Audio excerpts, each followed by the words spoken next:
iCity Videos is all about Corvallis, great people in our city, events, things to do. And today we're focusing on local nonprofits and ministries that are doing good works in our city. And our guest today is Wilma Van Schelven with Love Inc. Wilma, thanks for being here. Thanks for having me. And we're excited to learn a little bit more about Love Inc. Can you tell us a little bit about Love Inc.? What does Love Inc. stand for? I'm sure people want to know what, is that an abbreviation for something? It is. It stands for Love in the Name of Christ. And so it's a capital I, capital N, capital C. We are incorporated, but it's not Love Incorporated. We do sometimes get phone calls, though, from people looking for Valentine's things. It's because they think it's love, so that's what they think it is. So that's kind of funny. And I once got a phone call from someone who was looking for kind of more personal items, which was really an embarrassing phone call. But that's what it stands for, Love in the Name of Christ. It's church volunteers who are organized by our office to meet needs in the community. We're one affiliate of about 150 to 155 now across the country. When we first opened, we were the only one in Oregon, but there's now 8 in Oregon that are open, which is really fun. So give us a brief history. How did it get started? How long ago? Okay. Where was the initial setup and why? In 1970s, somewhere there, a man called Virgil Golker was a clinical social worker in Michigan. And he said he realized that a lot of his clients kept cycling through his office, and one of the reasons why they did is that they needed more help than he could give. They needed someone that they could call when their baby was crying and they didn't know what to do. They needed someone to call when they needed a ride. They needed someone to call if they needed some help with yard work or even just to talk with. And he said he realized that that didn't take a social worker to do that. That just took a caring person.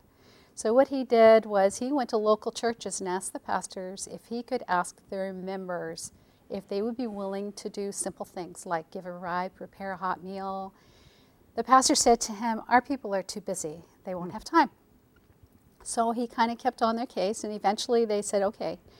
And we're astonished when people responded that, yeah, they've been looking for a way. I mean, what I ask people often is, if you knew your neighbor needed a hot meal because they'd had surgery, wouldn't you bring them one? And most people would.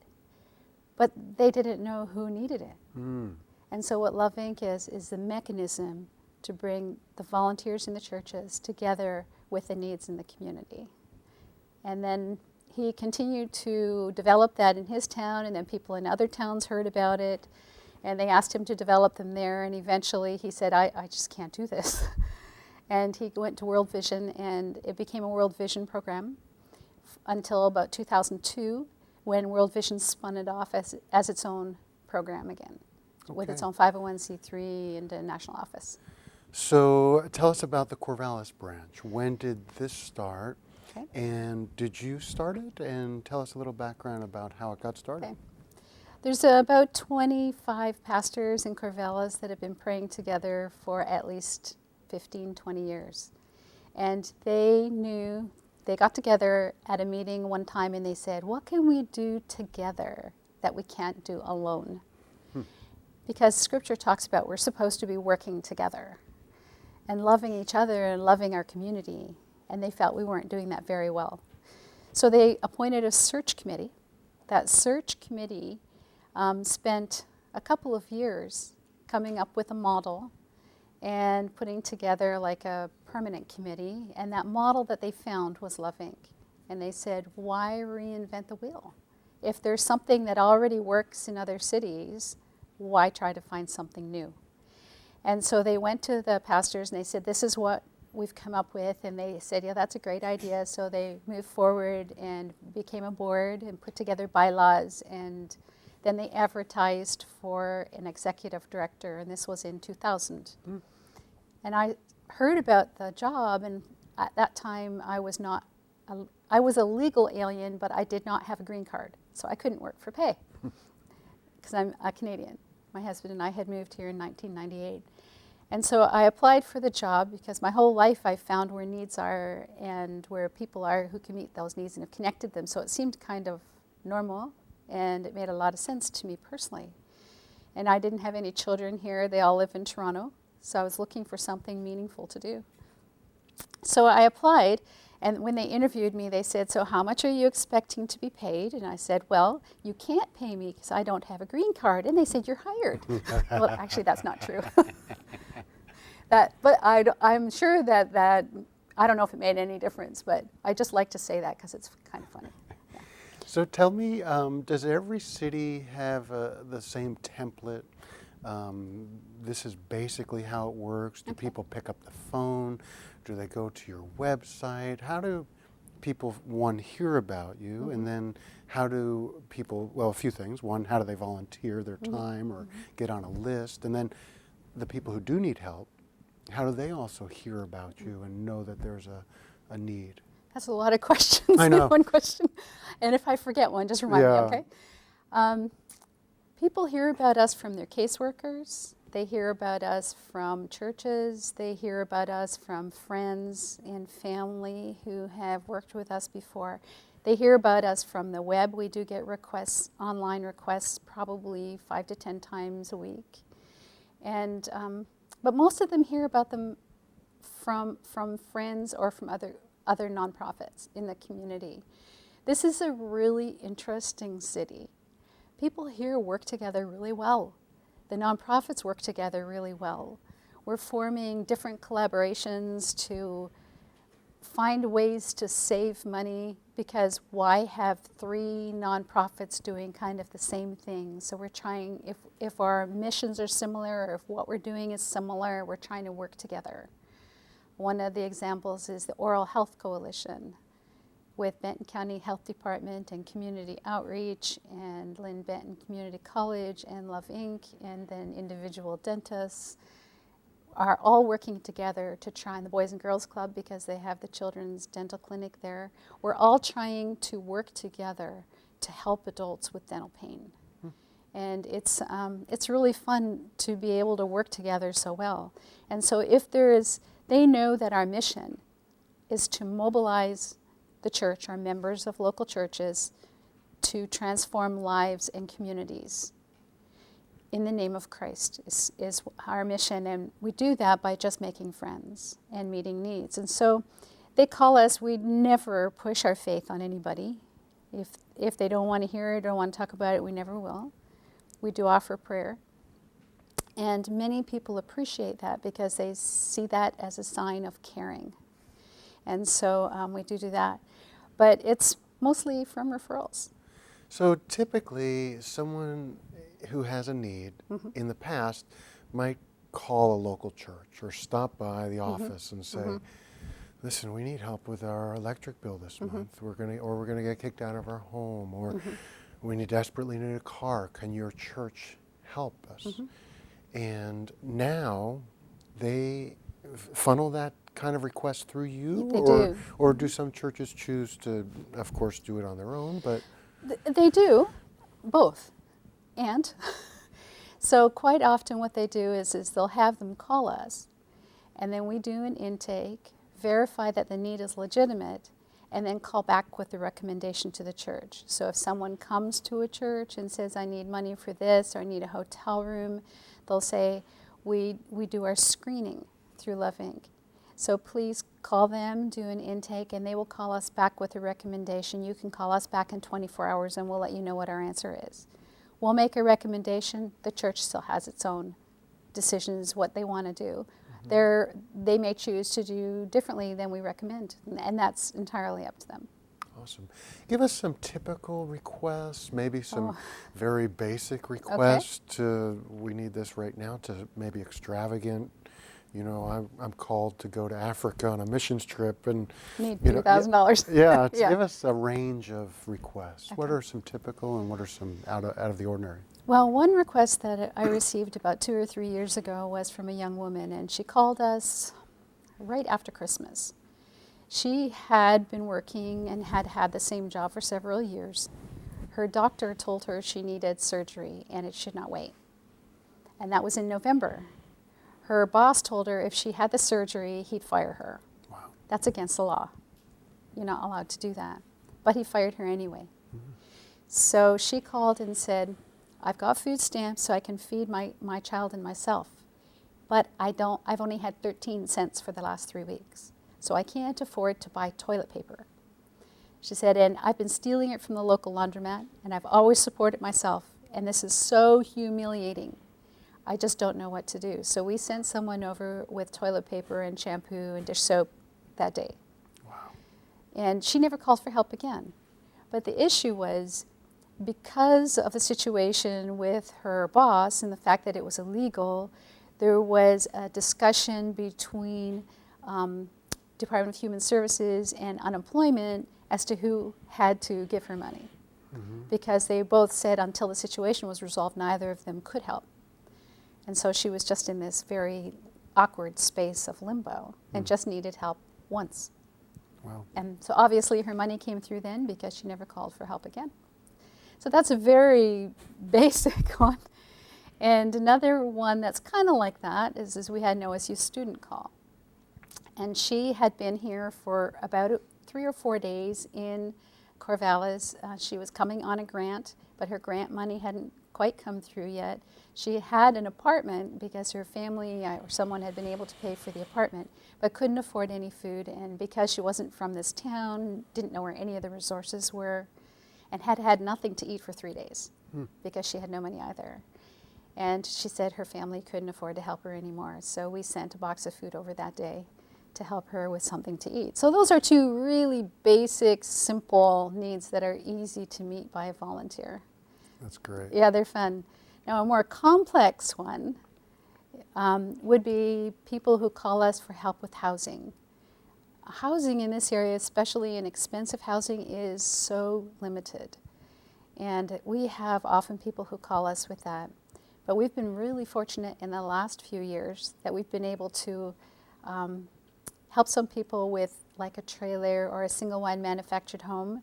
People have donated them to us, and we've been able to place them in areas in Corvallis, and so then people can afford the $350 or $400 for the land rent, and then it means that then they have a house. That's awesome. So that's more complicated, Yeah. because that takes a considerable time to pay for the move and to get that all arranged. Yeah. Tell me about, is the city being helpful? Is the city recognizing that you're there to help? Are they forwarding referrals? They do refer. They do refer when people Who call. else refers? Oh my goodness. Benton County Hospital, Good Samaritan Hospital refers a lot because we do durable medical equipment, and every year we give away about 650 pieces, 700 pieces of equipment. And it can range anywhere from a pair of crutches for someone who just injured his knee to an electric wheelchair for someone who is getting to the point they can't really walk anymore and they need something to get them around. I had a request for one of those last night. So it's, you just never know what it's going to be, but the hospital has us in their little discharge brochure so that if people need equipment and they can't afford it, or if they need equipment very suddenly and they can't get it through their insurance for 3 weeks, they'll borrow it from us, and then when they get it from their insurance, they'll return it. So it's not necessarily always poor people. The needs are sometimes for people who are middle class. They just can't access what they need right away if they've had some kind of emergency. That's great. Do you guys have any kind of a list on your website of items That we for, need? yeah, No, probably not. We've just updated our website and not everything is on there yet. Okay. Actually, I don't even know. I don't think so. Okay. But there is what do they call it? A recycle brochure that was developed by some group in town, and it's in all the different nonprofits, and I've seen it in stores, and it shows what all the different nonprofits need. And we're in that list. Okay. We're on that list, so. So tell us a little bit about events. And I know one of your event, and we're going to show a clip here in a second, Okay. is the teacher giveaway. Right. But before we show that, are there any other annual type of things that you do? There are several. We have a fundraising race, which is at the end of March 31st. It's a 5 and 10K run. We also, last year, for the first time, helped with the Fall Festival. And what our volunteers, we had 97 volunteers, and what they did was they showed people how to recycle and how to compost. because the Fall Festival made a commitment that all the vendors had to have compostable dishes, including cutlery and glasses and cups and plates and napkins. And so when people would come to the stations, the waste stations, our volunteers stood there and they would just say, that goes in this bin and that goes in this bin. So they worked there the 2 full days. I remember that. We had people from our church Yes, you did. who did not go to church on Sunday and donated their time to go and recycle and show people what bin things go to. Yeah. What other events are you guys a And we part have something that we call a Christmas store. And we call it a Christmas store because people have earned the right to shop there with volunteering. So we found when we first were opened that families that were healthy but simply low income, or the dad had lost a job or the mom had lost her job and they couldn't afford to buy Christmas things for the kids, the fathers in particular seemed to be embarrassed when someone brought them presents. And so we thought, how can we help them keep their dignity and still provide them with gifts for Christmas? So we came up with an idea of a Christmas store. So they have to do volunteer work either for local churches or for schools or for other nonprofits. They have the nonprofit or the school or the church send us a fax or an email confirming the hours they've put in. And with those hours, they can shop at our Christmas store for gifts for their children. Wow. It's fun. And what type, or are you guys at a same location every year with the Christmas store? No, we changed it from church to church. Okay. Yeah. Okay, great. So it's been in, I think, 4 or 5 different places. And then lastly is the teacher giveaway. School supply giveaway for teachers. School supply giveaway. Well, let's watch the clip first, Okay. and then we'll talk a little bit about how this got started. Okay. It's a really cool thing. It's So fun, yeah. Let's see if the clip is ready to roll, and whenever you guys are ready, let's roll the clip. Hi, my name's Matt, and I'm a local pastor here in Corvallis, Oregon, and I'm here on behalf of My City of Videos. And today I am excited to be part of the annual Love Inc. School Supply Teacher Giveaway. And this is something that I had heard about for the last couple of years, and it wasn't until last year until I actually saw it. It's a group of churches in the community and other organizations that come together and have taken on a need of our teachers because it turns out they're under-resourced. Let's take a look inside at Love Inc.'s Teacher Supply Giveaway. This room right now is filled with all brand new teachers. They're just excited about what they get to take back to their classroom that the school system under budget crunch can't provide. You can see over here we have a whole wall filled with binders donated from C2HM Hill. And one of the biggest gifts is right behind me, is these boxes, a full box of paper for every teacher. And I'm Dawn Tarzia, and I'm superintendent of the Corvallis School District. I think it's pretty normal for communities to gather supplies for kids in need. It's not normal for a community to reach out to the staff that works with them quite like this. You see the stuff in the bins and you think, wow, is this just leftover? Is it just extras? But what happens is the call goes out to churches and organizations in the community, and they adopt one item. So all year long, the people within the community go out, buy these items, and donate them. My name's Wilma Van Schelven. I'm the Executive Director of Love in the Name of Christ of Benton County, Love Inc. And this project started about 8 years ago.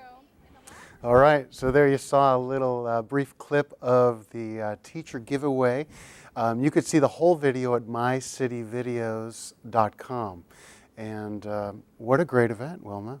Share It's how fun. this got started and the scope of it, how Okay. many things are donated. And This is the 10th year.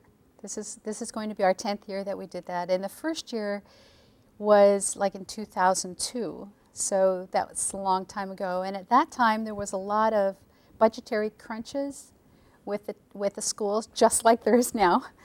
And there was a lot of rancor, kind of in the paper, between people who were writing letters to the editor saying, there's plenty of money for teachers, they're earning good money, what is the problem? Between the school board, who was trying to figure out how to not make classes too large and do their best with that, and between the teachers, who were feeling, I think, a little bit sad because they're trying their hardest and then they were feeling criticized. So we thought, what can we do to kind of alleviate a little bit of this and let our teachers know that they are valued? And that was our whole goal. We wanted them to know they are valued. We knew we could never provide everything they needed, and that was never the intent. So I thought, now how do I do this? And so I called our national office and I said, does anybody else do anything like this for teachers? And they said, no. And I said, well, how do I start? They said, well, ask churches to collect one thing each. I said, okay. So Suburban Church said they would collect a boat full of pencils. So they put a rowboat in their lobby.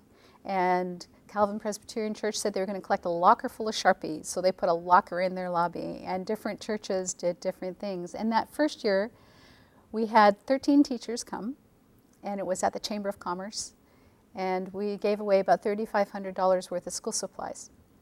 So it was a fairly small event, a modest event, but it's grown a lot in the last 10 years. And last year, we had 405 teachers come to the event, and they all get a brunch, and they all get a gift, and plus they can do shopping, and we gave them about $117,000 worth of school supplies last year.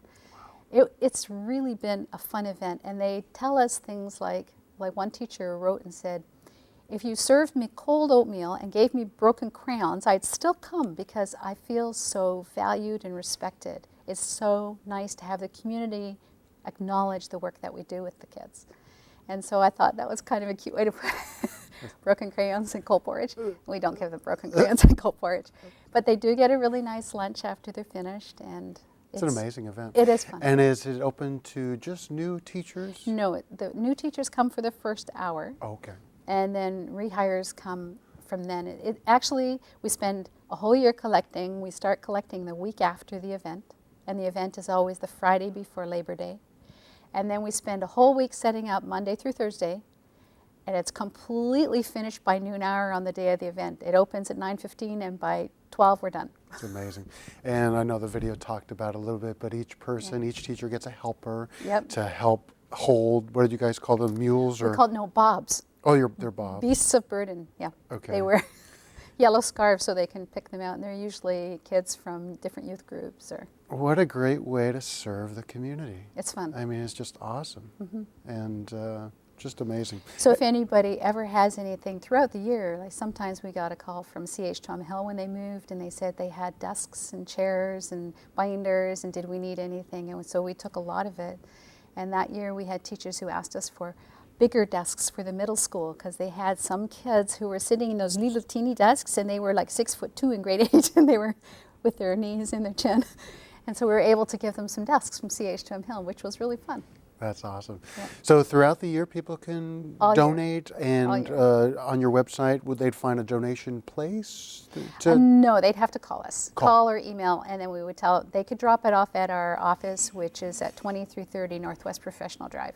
Okay. Right beside United Way, we share a building. Right. And what's the website? We'll announce it again at the end, but www.yourloveinc.org. Yourloveinc.org. Your Love Inc. Yep, simple. Okay, awesome. Wilma, tell us, there was a recent report out about funding, how much of the funding comes and stays in the community. Maybe you can elaborate a little bit about that, how you ranked and that type of thing. Well, it was a story to show what percentage of your total income, so what percentage of donations was actually used for programming rather than being used for administration or fundraising. And this has become much more interest to people because they want to know what's happening with their dollars, which is fair. And in the last few months, there's been several stories on some larger nonprofits who have actually given only 4% or 5% of their donations to their actual program. And the paper said that Love Inc. gave 100% of their donations towards programming, but that's not really accurate. When I read it, I thought, oh, that sounds really good, but it's not really accurate. They had a little typo there, and it's closer to 80%, which is still really good. We spend very little money on fundraising, perhaps about 0.5% maybe, and we spend about 20% on management and administration. But without the management and administration, there's no office, there's no call center, and there's no way to help people, so we have to have that. Yeah. Let's get back to fundraising. Yeah. How can people, they see that this is a great organization, Can they donate through their church, through direct donations through Love Inc.? What are the best ways that people can, one, maybe volunteer their time, but also give a financial gift if they want to help? Okay. Well, financially, there's lots of choices. You can just send us a check directly. You can sign online and donate. We have a Donate Now button on our website, and you can just donate through that. You can donate through your church and just indicate you want it to go to Love Inc. You can drop a check off if you want, or cash. We'll take it any way it comes. Okay. So that works really well. And what about someone who wants to volunteer their time? Okay. And they want to get on volunteer staff to help a family? Because our mission is to mobilize church volunteers, those are the volunteers that we have. And so they would have to go fill out a volunteer application and have it approved by their pastors. That's how our volunteers are vetted. And we do sometimes have pastors who refuse to approve certain members of their congregation, which is one of the reasons why we have them vetted that way. We do often help other groups, though, get connected, and I do have people who call me sometimes and say that they want to volunteer with something, and I'm able to often connect them with other organizations. We do between 300 and 400 referrals a month to other nonprofits, so a lot, because we made a commitment not to duplicate services. So we have a lot of connections with the other nonprofits in town, so I often know if something's going on that they need help with. I know that there's a race being run for the school foundation on, I believe, the 15th or the 10th of March, I can't remember, and they're always looking for help with that.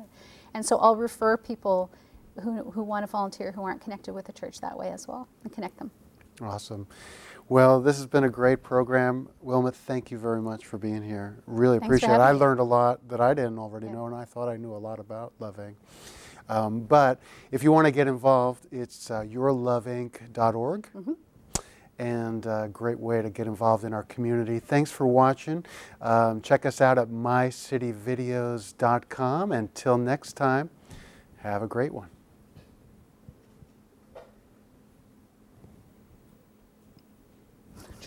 Have a great one.